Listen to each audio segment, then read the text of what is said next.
Good evening, everybody. Welcome to the 2026 Storm Anxiety webinar. This is the third annual, and we're so excited to have this this year. It's a lot more far-reaching than in previous years, and we are so excited to be able to help more people across the United States. So let's just jump on in here. This is being hosted by me, Rebecca Koppel, a meteorologist at the National Weather Service in Central Illinois, and Commander Cammie Cooper, who's our Behavioral Health and Wellness Officer. There's going to be a couple other of us National Weather Service employees helping answer questions throughout and at the end when we have our question and answer session. But before we get to that part, we're going to go through our presentation and introduce to you who we are, what storm anxiety even is, how you can handle your storm anxiety, and what resources the National Weather Service has to offer for you. So these are the things that we're going to be covering, and first is important of who we are. If you don't know who we are, we're the National Weather Service. The National Weather Service has 122 weather forecast offices over the entire United States, including Puerto Rico and Guam. That's not including the regional and national centers that we have, such as the Storm Prediction Center, the National Hurricane Center, and Weather Prediction Center, and that's just to name a few of them. We employ all sorts of different types of people, not just meteorologists, but also computer and communication specialists, IT and electronic experts, physicists, hydrologists. We need all different types of people in order to complete the mission that we have. The Weather Service also releases weather balloons twice daily from 0Z and 12Z, which is technically right now for Central Illinois for Central Time. That is 5 p.m. and 5 a.m. There's 92 offices that release the weather balloon, and they all get released at the same time. It just depends on what time zone you're in as exactly that time. And this image here on the left, just know what county you're in. This is an example for Illinois, but if you're in another state, where do you live in that state? It's important to know so you know which weather service office is covering your forecast. And knowing where you live also helps whenever storms are coming your way and you need to look at a radar, you need to look at a map to know if you're under a watch or if there's a warning coming your way. Knowing where you are on the map will help alleviate some of your fears because you'll know what's coming at you if you know where you're at. Our mission for the Weather Service is to provide weather, water, and climate data forecasts, warnings, and impact-based decision support services for the protection of life and property and the enhancement of the national economy. Here's where all of our different offices are located across the United States. We have Alaska, Guam, and Puerto Rico cut off, but we do have them listed here. There are 3 offices in Alaska. And this is a good map to know kind of what area you're in. These are the 3-letter identifiers for each office. So for Central Illinois, we are ILX. If you were to be down in New Orleans, that is LIX. So it's just knowing where you're at and knowing the 3-letter identifier will help you also find what website your office is. Here's just a closer up picture of our mission statement for the National Weather Service. So I'm Rebecca. Why is this important to me? Well, I was born and raised in Southern Illinois, and then I moved off to South Carolina for college for a year and then came back to Illinois. With this, I've experienced a wide variety of weather, all the way from hurricanes to winter storms. When I was really young, I was terrified of anything weather, whether it was wind, rain, just even sprinkling outside. I was a mess.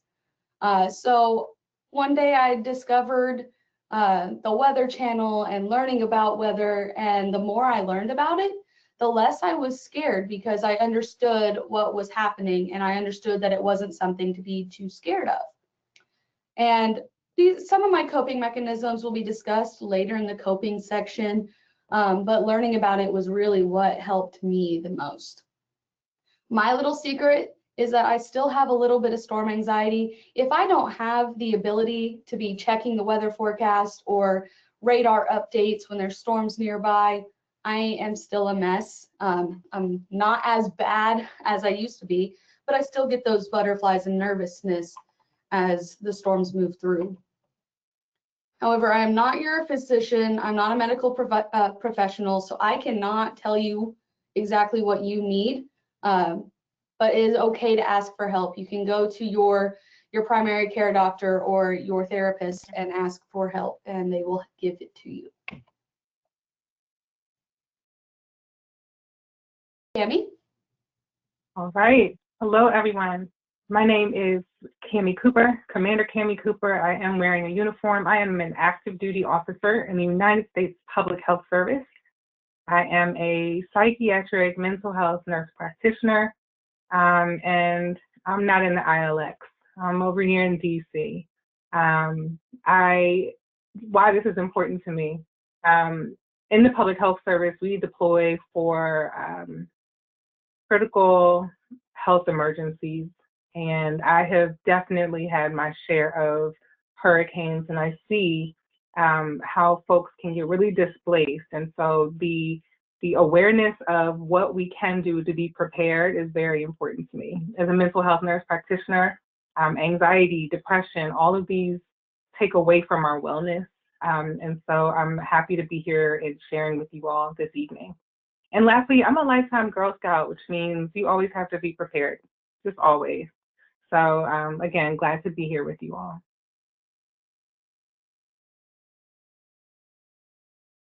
So today, go ahead. Yes, go right ahead. It's you. So today we're going to talk about storm anxiety. Rebecca already mentioned it, and it's something that if somebody has experienced something traumatic, we don't always have the language to explain what it is, how it feels. I think Rebecca just referred to it as the butterflies in the stomach.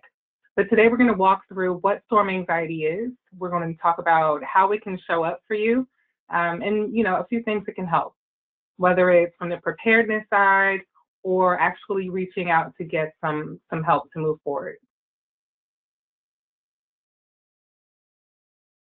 Storm anxiety is a lot more common. Can you go back one slide? Storm anxiety is more common than we actually realize, right?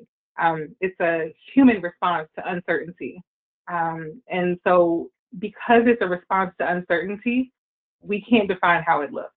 For some people, it's shaped by previous weather experiences, going through or knowing somebody in your family or circle that went through an experience.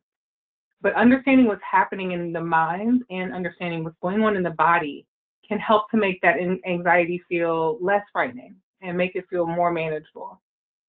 There's no off switch, though, to anxiety. So just know that. It's on a scale. Most of us move up and down the scale, depending on what's happening around us. And anxiety often shows up in our mind and our body, and so it's a lot that we have to be aware of. When our brain senses that threat, it activates a stress response. And at lower levels, anxiety could be really simple. It might look like Rebecca mentioned, checking the forecast more often, or maybe feeling a little bit uneasy when the storms are mentioned, spidey senses, right? But at moderate levels, now it can start to interfere with our focus, interfere with our sleep. And at even higher levels, it might just become all too much overwhelming, almost like your body is taking over. And so the purpose of thinking about anxiety in this way is not to label yourself. It's to recognize where you are so that you can respond appropriately. What helps at a level 3 might not be enough at a level 8. That's okay. Different levels require different types of support.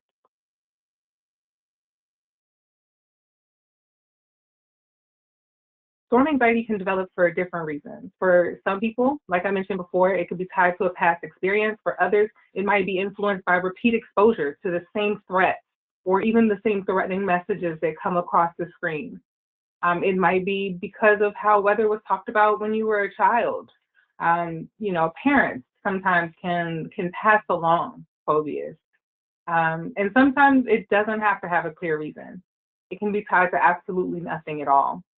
Anxiety doesn't always need a single cause, right? What's important is to understand that storm anxiety is not a personal failure. It can be learned. It can be protective. Regardless of what it is, we just have to develop the appropriate responses and adjust them over time.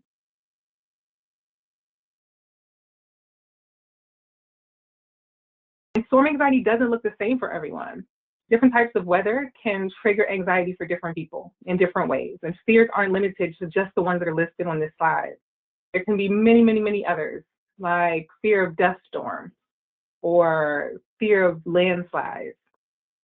Some people feel most anxious around thunder and lightning. We hear that often. Others are more affected by strong winds and tornadoes and hurricanes or floods. And often these fears, again, are connected to something from the past. And in that something from the past, perhaps it was a time where we felt unsafe or out of control. Regardless of what type of anxiety or what the history is, you don't need a diagnosis or any kind of label to understand what affects you. What I want us to do is talk about the patterns and just simply be aware of them. When we're aware of our patterns, then we can start to break the cycle. And it allows us to prepare and cope in ways that really support our well-being in a meaningful way.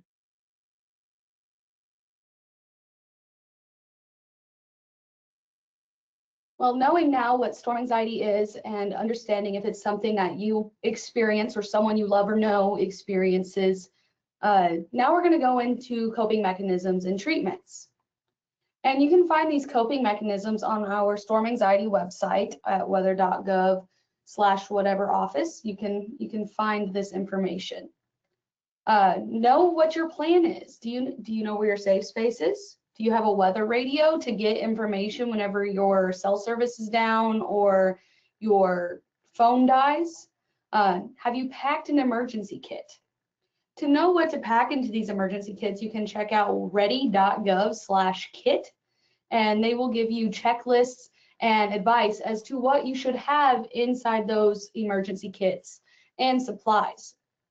Make sure you have more than one way to receive warnings, because sometimes cell phones fail. Do you have a radio? Do you have a television? Do you have something other than what your primary version is? Just in case that one thing fails. And then on calm weather days, whenever it's nice, there's no threat of any type of horrible weather, practice that plan. The more you practice it, the more comfortable you'll be with it. And whenever storms do come, or dust storms, or any type of threatening weather phenomenon, you are prepared. And being prepared helps you cope with the fear because you know, well, if this happens, I'm ready. I know I can handle this. Learn about your local warning systems. Do you have outdoor sirens? Did you know outdoor sirens are not meant to be heard indoors? So do you have a mass notification system? Does your community provide text messages when a warning or watch gets issued?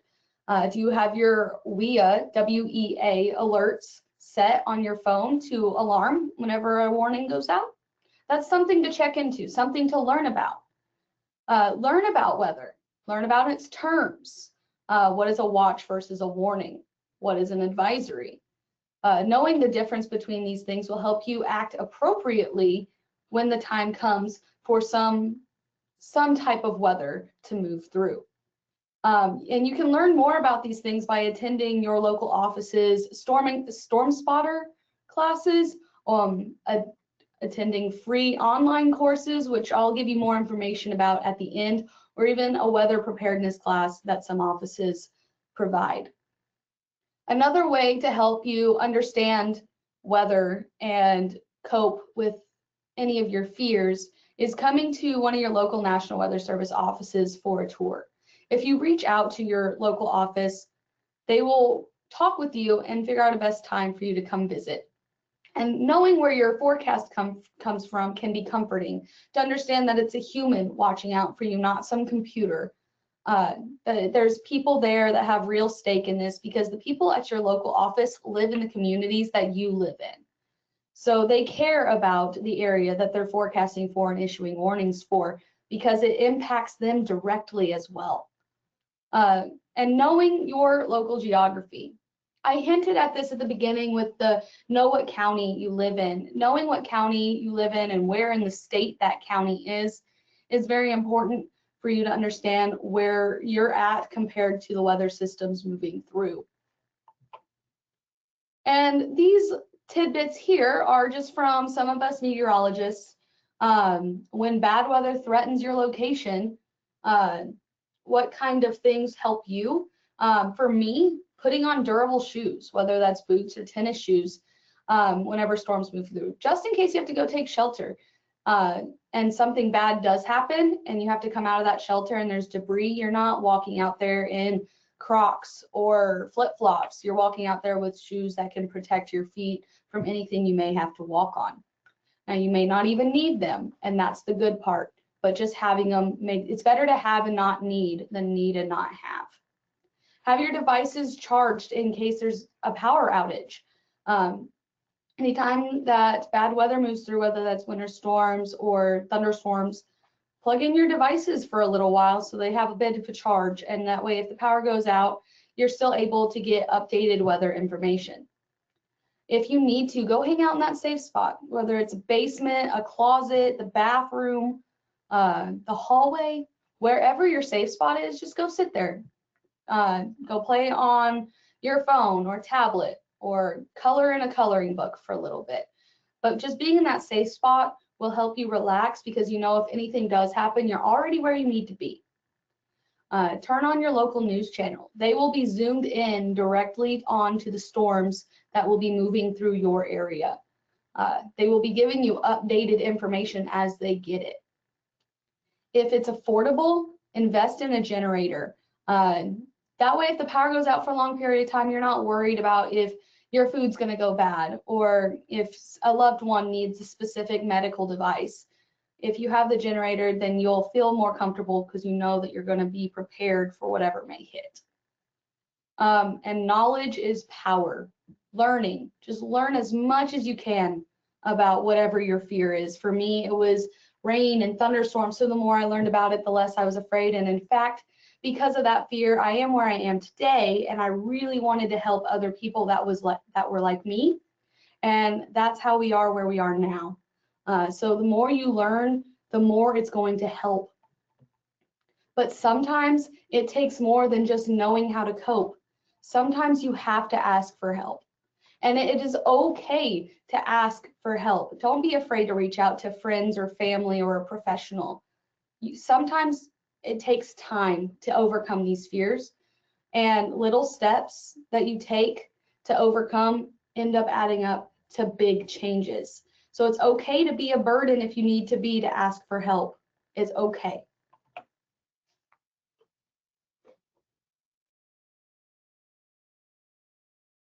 Yeah, absolutely. So let's talk about when to seek help.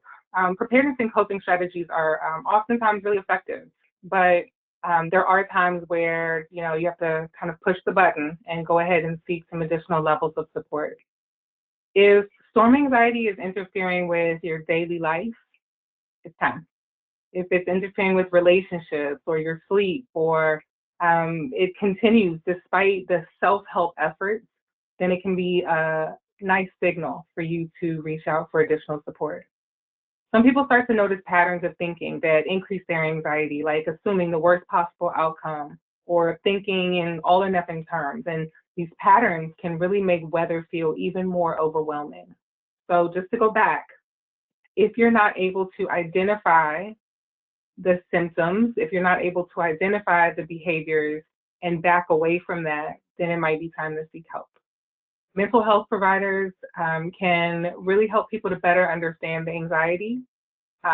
They can help with non-medication related tools to manage and deal with anxiety, those personal strategies, and can help to reduce symptoms over time. So key point that I want you to take home is that seeking help is never a failure. It's one of the strongest things you can do to be proactive towards your well-being. There are self-led strategies that many people find to be helpful for managing their anxieties. especially when they're practiced regularly. You can engage in techniques such as mindfulness or deep breathing, progressive muscle relaxation, and meditation also can help to calm the body down and reduce the physical stress response that often accompanies anxiety. And these practices are usually most effective when they're done consistently. So with every storm, or even beyond storms, right? Just bring these practices into your daily routine. The regular practice helps for them to become more familiar to you so that you can jump into them with ease when you notice that your stress levels are rising. The self-led approaches work best when people generally feel empowered to manage their anxiety on their own. Over time, these practices can help to build resilience and support your overall well-being.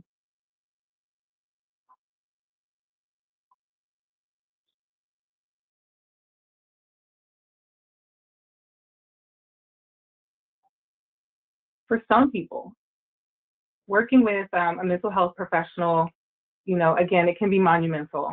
Clinician-led therapies can focus on our thought, our emotion, our behavior, and how they all interact in a very complex way during anxiety-provoked situations. There's a type of therapy called cognitive behavioral therapy. It works wonders in helping people to identify and change unthoughtful patterns in their thoughts. While exposure-based approaches can gradually reduce fear responses in a very safe and structured way. Client-centered therapies focus on building coping strategies, building resilience at a pace that feels manageable for an individual. Treatment in any case is going to be tailored to each individual person and adjusted, dialed up, dialed back over time based on what's working and how it's impacting your life.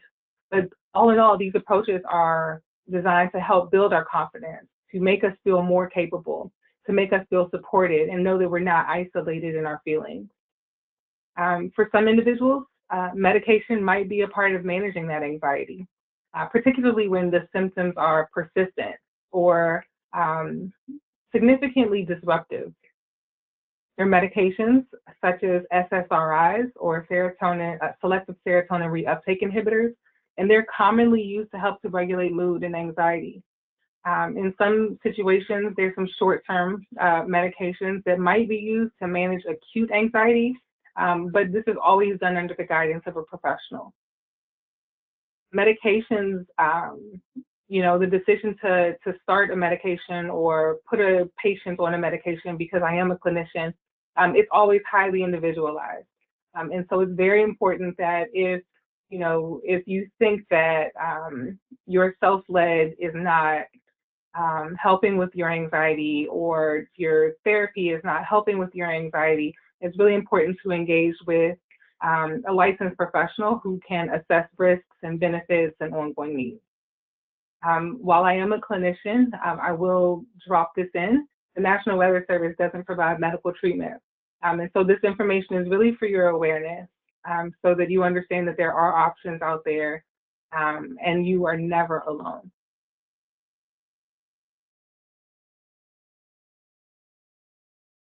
So while we're on the topic of mental health and wellness, I want to talk a little bit about SAD, or seasonal affective disorder. If you're familiar, it's a type of depression that usually occurs at a specific time of the year, usually in the fall, the winter, when we get less daylight. People who experience SAD might notice lower energy levels. They might be more irritable, have difficulty concentrating, changes in sleep, changes in appetite. And for some individuals, storm anxiety and seasonal mood changes can start to overlap, especially during the darker months or periods of, frequent storm activity. It's a lot of anxiety layered up, right? So managing SAD, what do? We can do a lot of things, combination of strategies. One of the easiest things that you can do in your home is increasing light exposure. Counseling is always a plus. Perhaps medication when and if appropriate, but really it's about making lifestyle adjustments that really help to support your mood and your energy in a positive way. But again, recognizing how it affects your mental health, that's when you're able to see through see through the clouds and recognize what needs to happen next and seek the right support at the right time. So we're going to transition back to preparedness, but it's important to remember that understanding these responses is not about diagnosing or labeling. It's all about awareness. We want you to have awareness. When you understand better how weather and seasons impact your mood and your well-being, now you're in a place where you're equipped to prepare, cope, respond calmly when that weather becomes really active, because you know that you have support and tools out there. Well, thank you, Cammie. Now I'm going to take care of the last portion here. It seems like we're zooming through, but this next part is really hefty. We're going to jump into preparedness and a bit more information about different types of weather that will be able to help you with your coping mechanisms. But first, a little housekeeping. You can visit our storm anxiety and stress website. This one is on the Central Illinois website, but your local office may have something similar that is focused solely on the types of weather that your local area experiences. After this webinar is over, it is being recorded. The webinar portion will be posted to the Central Illinois YouTube and to this exact website here for later viewing, and also the slides as well. This website is also available in Spanish for those who know someone who needs it in Spanish. You can find it at the bottom of our website in that blue box there. So we have this big winter storm coming this weekend. Everyone's been talking about it. The Southeast is being prepared. It's slightly moving northward with current forecasts. So let's focus on some winter weather because it can freak a lot of people out, especially if you're in a warmer state where you don't often see winter weather. It can cause a little bit of anxiety. So this weekend, we're going to get to see all the different types of precipitation, everything from rain to snow. And this graphic here just kind of shows you how different precipitation is made by ice particles falling through the sky. So if it's snow, the entire air column is less than 32 degrees. Everything is freezing. If it's rain, the entire column is above, or at least a good chunk of that column is above freezing. Now we'll start seeing some sleet and freezing rain as we teeter on that freezing, not freezing line around 32 degrees. So knowing where you're going to be located this weekend with this winter storm moving through is going to play a huge part in knowing what kind of precipitation you're going to see. Some areas in Iowa and I think it's Minnesota right now are dealing with potential blizzard conditions where wind gusts are greater than 35 miles per hour and the snow is being blown around, causing less than a quarter mile visibility. This has to last for 3 hours for it to be considered a blizzard, and I believe they are dealing with something like this right now. So you don't need falling snow for a blizzard, you just need blowing snow. So the snow could have already fallen and then the next day you get 40-mile-an-hour winds for over 3 hours causing low visibilities. That is considered a blizzard as well. You don't need any actively falling snow to cause visibility issues. Is your house ready? Have you winterized your house? Is your attic insulated? Have you cleaned out your gutters? Are your exposed pipes insulated? You don't want your pipes freezing and having one of your pipes burst. That's never any fun. Get your supplies together. That doesn't mean go to the store and panic buy all the bread and milk. That means, do you have enough medication to get through the next 3 days? Do you have enough food for the next day or so? Be prepared, like if you need to be snowed in, that you're ready. But there are more needs that are more important than others. Bread and milk is less so important as getting the medication you need before the winter storm moves through. And another important thing is making sure your carbon monoxide detectors are tested and that the batteries are still good, because if Your vents outside get blocked by snow, you could have a risk of carbon monoxide buildup in your home. So having the carbon monoxide detectors working will give you plenty of heads up if something is going wrong. But also it's very important after the snow falls to make sure that your vents are not covered with snow. That way you aren't holding in that toxic air. So we are at a few days out on this winter storm planning timeline for the winter storm this weekend. And right now that means get your emergency supplies together. Is your car full of gas? You want to make sure it's got more than a half a tank in case you need to use it for heat. Checking your carbon monoxide detectors and your smoke detectors. And that is what we should be doing right now. The day before is going to come for some people tomorrow and for some other people on Friday. That's when you're going to start adjusting your plans. The forecast is getting more certain. They're hammering out the totals now. They're kind of getting a better idea of what's actually going to happen. That's when you should be adjusting your plans. Make sure you have multiple ways to receive warnings in case a snow squall warning is issued, or a blizzard warning, or an ice storm warning. There are so many different types of warnings that could go out right now. And then bring your pets indoors and make sure they have plenty of water. If you have animals that have to stay outdoors, make sure that they have enough warm bedding to lay on, or they have enough water and food. Dehydration can happen quick, even in the winter. So you want to make sure that they have enough water that isn't frozen. Make sure their water remains unfrozen. And then during the storm and following it, check on your neighbors, check on your friends, check on your family. Make sure your vents are uncovered so you can ventilate. Also, keep an eye on your emergency heat sources, like if you have a space heater plugged in. Make sure it's not causing a fire hazard, it's not too close to a blanket, or that it's in good working order. And then when shoveling snow, be careful. It can cause heart attacks. So if you have to be on the road for a winter storm, you should make sure your car is prepared for that. Making sure you have jumper cables in case it's too cold and your battery can't start. Sand or kitty litter will help if you get stuck in some snow or some ice. Make sure you have extra blankets and jackets in there in case you get stuck on the side of the road and you can't get somewhere and your vehicle needs to be shut off, or you run out of gas and you don't have a heat source anymore. And have a brush so you can brush off that snow. Make sure you brush off your entire car, not just your windshield. That way the people behind you are not getting blinded by the snow that is falling off of your vehicle while you're driving down the road. There's going to be a good chunk of people this weekend that are going to see an ice storm. Are you prepared for that? Have you made sure that there's no damaged branches hanging off trees above your house that could get weighed down by any ice accumulation? Don't keep your vehicle wipers raised. You'll want to keep it down. It seems like an inconvenience, but it also keeps your wipers in good working order. Make sure you have enough food and prescriptions in case the ice storm closes roads and the DOTs are not able to get to the roads you need to be driving on. Don't park your car into trees in case the trees get weighed down by ice and causes big branches to fall.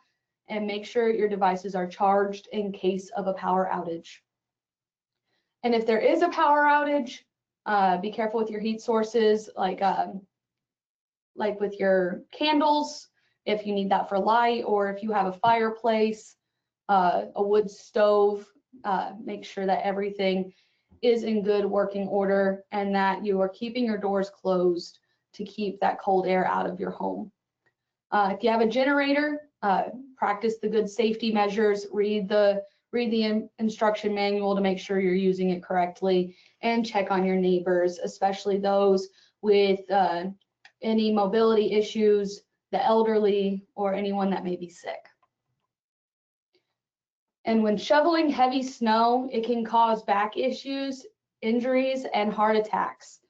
And it'll come on quicker than you think. You're going to be bundled up in warm clothes. It's going to be exercise, so you're going to start sweating, and you can exert yourself too much without really knowing that you're doing that until it's too late. So make sure you take breaks. Now, that's all we have on the winter storms right now. We have a lot more materials online to find, but we're going to jump into severe weather now. And that is coming up closer than you think. Right now we're talking winter storms, but in about a month, we're going to start talking about tornadoes again. So there's all different types of severe weather hazards that you could be seeing across the entire United States. And all of these could cause some form of anxiety in a person. So knowing how to prepare and knowing what they are is very important. So the SPC, the Storm Prediction Center, puts out severe thunderstorm risk categories. It's in their severe weather outlooks. And you'll see your local office sharing that from time to time as they are underneath a risk category. And it's in 5 levels. No thunderstorms is thunderstorms has no label, just everyday thunderstorms, what you'd see during the summer, your pop-ups that last 5 minutes and then collapse. And then it goes from level 1 to level 5. Level 1 is a marginal risk, limited duration, little coverage, intensity isn't that great, but it could be severe, all the way up to a level 5, which is a high risk. High risk is pink on the maps. It is for widespread severe storms expected, long-lived, very widespread, and particularly intense. High-risk days are the days that you'll really pay attention to because they could be very detrimental. There's not been a recorded high-risk day that did not have a death associated with it. I don't tell you this so you can have anxiety about these days. I tell you this so you have the knowledge. And if you know that high-risk days are the days that you should really be paying attention to because a death is associated, that's the days that you're going to be paying attention. And you're going to be less afraid because you know this is what to expect. This is what's going to happen. And I am prepared because I know what I am needing to do if a tornado warning gets issued for me. And that's the point of having this knowledge. It's not to increase your anxiety, it's to help calm the anxiety. So tornado sheltering guidelines. Your worst options are staying in a mobile home, staying in a vehicle, or taking shelter under an overpass on the highway or interstate. With highway overpasses, they can turn into wind tunnels real quick and they'll amplify the winds that are coming through, making it more dangerous actually to be under an overpass. The next bad options are not as bad, but they're still pretty bad. Staying in a large open room like a gymnasium, manufactured housing is also not great. Your best option is a tornado storm shelter that is compliant and specifically designed FEMA safe room. Now I know not everybody has that. Those are pretty pricey, and unless you live in an area that has community shelters or you have put the money into having one of these shelters, your best option is going into an interior room that has no windows, such as a closet or a bathroom, or go underground into a basement. Those are your best options. And like I said, when you're on the road, don't take shelter under overpasses. Those are not great. The best thing to do is to find a gas station or a restaurant or some sort of building to take shelter in, or find a friend's home or somebody nearby to shelter with. In the very last resort, if you are out in the middle of cornfields or trees and you don't have any buildings to go to, the vehicle is not where you want to stay. You'll want to find a low-lying area, perhaps a ditch, lay flat, put your hands over your neck, and protect yourself. Now, we think clear days, clear blue sky days are days that are perfect. Some days, if you're in the Midwest, you know that on clear blue sky days, we can have winds up to 60, 70 miles per hour sometimes. So you have to be prepared for strong winds, even on normal days. And that's not all the time, but every so often in the winter and spring, we can get these really strong winds. And it can toss trampolines, your porch or patio furniture. Whenever you're driving and you're in a high profile vehicle such as a semi or a U-Haul or dragging a trailer, it could cause some issues as the winds push you around on the road. It could perhaps tip you over. So knowing what kind of weather you're driving into is important. And have a plan in case of a power outage. Sometimes tree branches fall and it takes out a power line and then you have a power outage. That's whenever you make sure everything's charged. If you need heat, you make sure you have some way of staying warm, or if it's really hot outside, you have a way of cooling off. And this graphic here just kind of shows you where to be when the wind blows. Go inside, stay away from trees, and avoid being around loose patio furniture or trampolines as they could be tossed across the yard. So flooding. A lot of us have experienced flooding at some point, whether it's minor flooding or catastrophic flooding.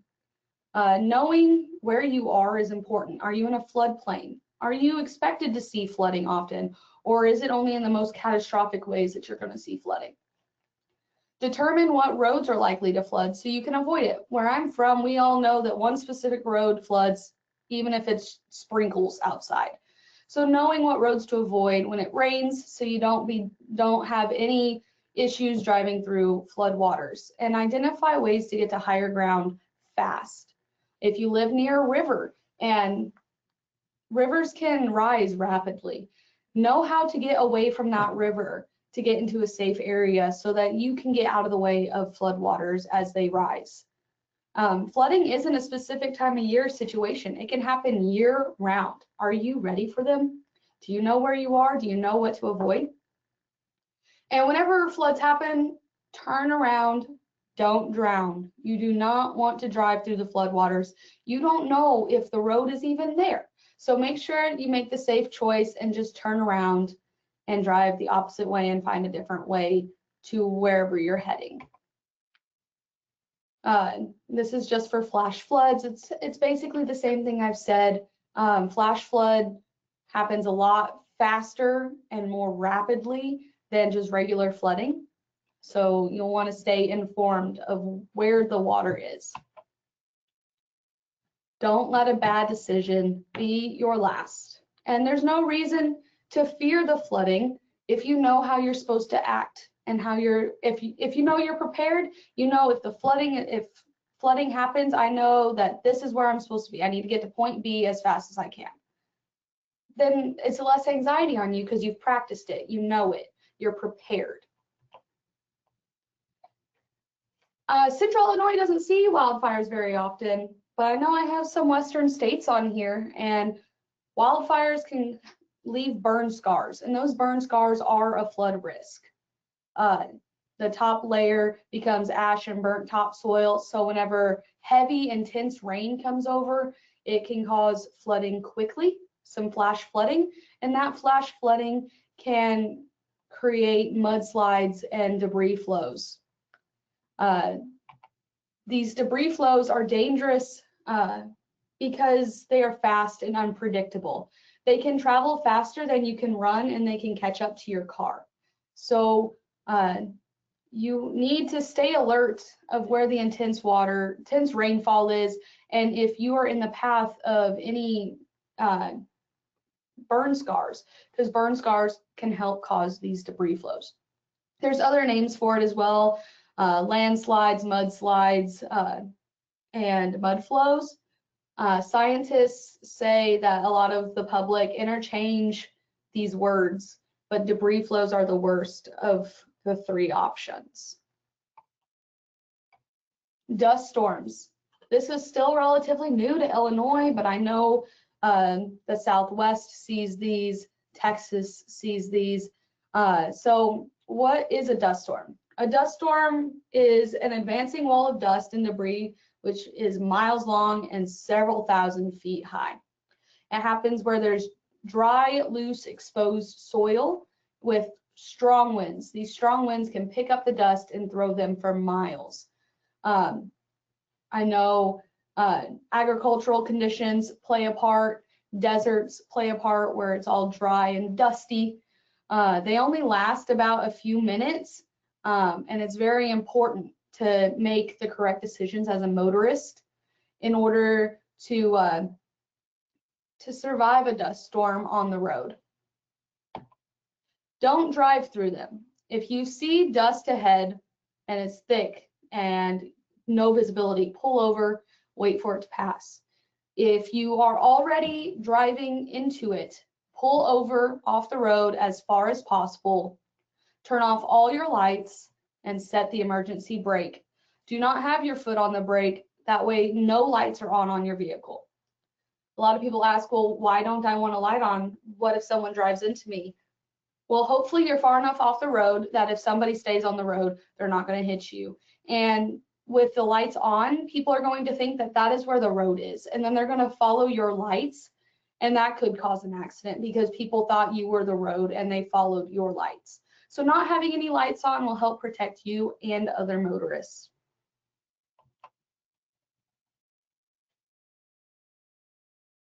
So taking a second to just soak that in, that's a lot of information. We're going to hop into hurricane preparedness now. Hurricanes and tropical storms don't just affect the coast. It also affects well inland as well. Storms that come up through the Gulf could come up into the Ohio Valley, into the Midwest, and create lots of rain, wind, tornadoes. Flooding could occur. It's not just the coastal storm surge and flooding and horrific winds that come with them. So knowing where you are, knowing what your risk is to tropical systems is very important. Understanding forecast information is very crucial, knowing what's about to impact you. Rely on the forecast from the National Hurricane Center and your local NWS office. So the National Hurricane Center will focus on the big picture, the whole system and its entire path. Your local weather service office will focus on your community and what your impacts are going to be. Whereas the Hurricane Center focuses on a whole, they focus on a smaller portion. Know the alerts, know the difference between a watch and a warning. Focus on potential impacts. Don't focus on the category. You can have a Category 1 hurricane that has a historic amount of storm surge because the hurricane category is based off of wind. It is a wind scale, not an impact scale. So you can have a Category 1 hurricane with the most catastrophic flooding that has ever happened.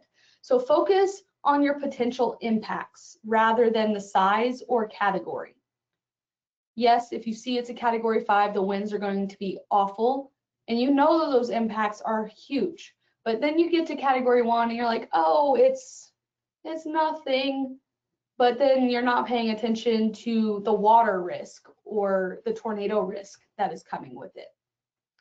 And know the deadly hazards occur well outside of the forecast cone. The forecast cone is the forecast for the center of the hurricane, the eye of the hurricane, or the eye of the tropical storm.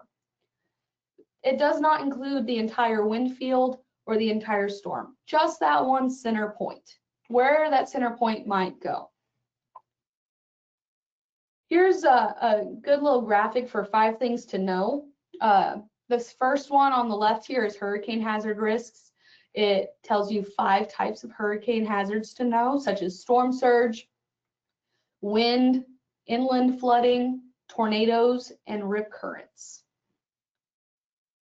The next section here is know about having an evacuation plan. Do you need to evacuate? Do you not need to evacuate? Don't just, if you have to evacuate, you don't have to go hundreds of miles away. You just have to go far enough away to be safe from the worst of it. Plan your evacuation route. Do you know how to get there? What if the roads are packed? Do you have an alternate route to get there? Leave when you're told to. Communicate your plan with someone not in the storm's path so that they can make sure you're safe. And plan for your pets. Don't leave them behind. Take them with you. Some shelters don't accept pets, so do you know of a shelter that does accept pets? How can you strengthen your home? Keep trees around your home trimmed. Make sure you have the materials you need to board up your windows. Do you have sandbags to create a barrier from the flood waters? Bring in the loose furniture so they don't go flying. The winds don't throw them across the street.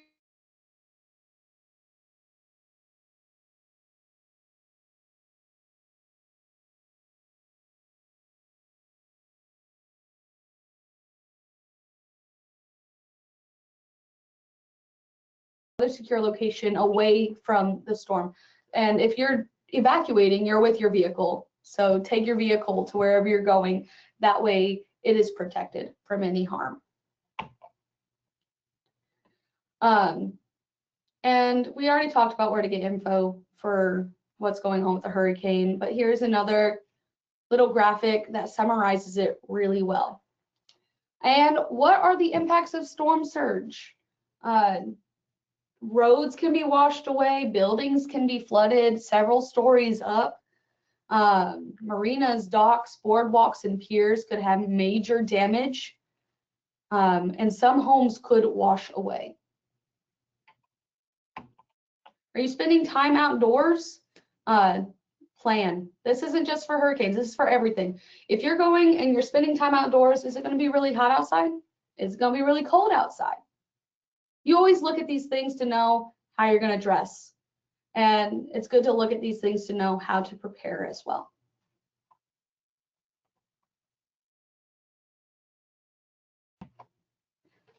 With some little fun facts, your chance of being struck by lightning is 1 in 15,300. But of those people who are struck, 70 to 90% of people survive. And those people that did get struck, a large majority of them were not taking precautions. They stayed on the boat during the thunderstorm, or they were out hiking and didn't take shelter. Snowstorms, this seems like a big range, but a large majority of snowstorms in the Midwest produce between 2 and 12 inches of snow. And that's something we're going to see this weekend. We haven't really nailed down the range yet, but we know some people are going to be seeing some amount of snow within that range. Flooding, rivers have a longer response time, allowing for preparation, but smaller streams react quicker, but they allow you time to evacuate. Pay attention to flash flood warnings, pay attention to river flood warnings. That way you know if you need to evacuate. And sometimes it's not always great to think, oh, this river always floods, I'm not going to listen to it. Sometimes that doesn't always work. Sometimes that river flooding is a lot worse than you think it is. So reading the text products, knowing what to expect, and reacting to it appropriately is important. Tornadoes, your chance of your home being struck by a tornado is 1 in 12,000. And of those, 80% are considered very weak. EF0, EF1. And only 2% of those are EF4, EF5. In fact, we just had our first EF5 tornado since 2013 last year. So the chances of being hit by an EF5 are really low. But with proper precautions and proper preparedness and knowledge, most severe weather is survivable. So if you're wanting to learn more, check out your local office. They probably have spotter talks or some sort of weather preparedness class. And this will help you learn some weather basics, all types of severe weather, and it helps us because you'll be reporting the things that you see as these events happen, and that is very crucial to us. On the right here is just a few examples of some spotter class links. Visit it if it's one of your local offices. If not, visit your local office's website, and I'm sure they have it listed.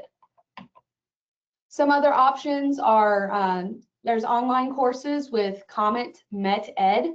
They're all free, and they have all different types of weather courses. A lot of people focus on the two that are listed here, but there are many options.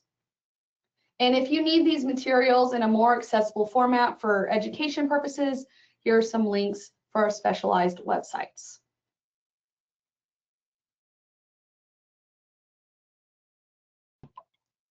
And then you can visit weather.gov/education/weather to learn more about different types of weather. And it's also got educational materials anywhere from kindergarten to high school, and then adult education as well. That way you're targeting your education to whatever age group you are trying to teach. So thank you so much for joining the 2026 webinar. Remember, don't be scared, be prepared. We're going to jump into the question and answer session now. But I would like to thank you for joining us this year.